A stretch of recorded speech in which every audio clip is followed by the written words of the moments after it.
This is Dr. Garland. We're talking about the open book exercise.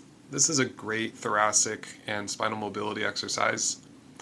Brian here is perfectly demonstrating how to set up in a good neck position. So neck isn't deviated in any way up or down. He's keeping a good neutral neck position, not letting his chin jut too far forward.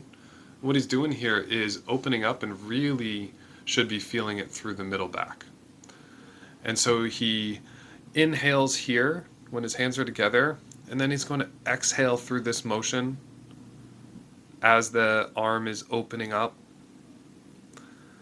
and the chest is opening. And so getting that good exhale really gives us good control of the core and integrates thoracic mobility with core activation.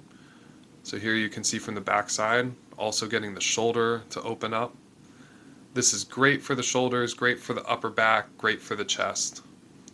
One of our favorite mobilization exercises.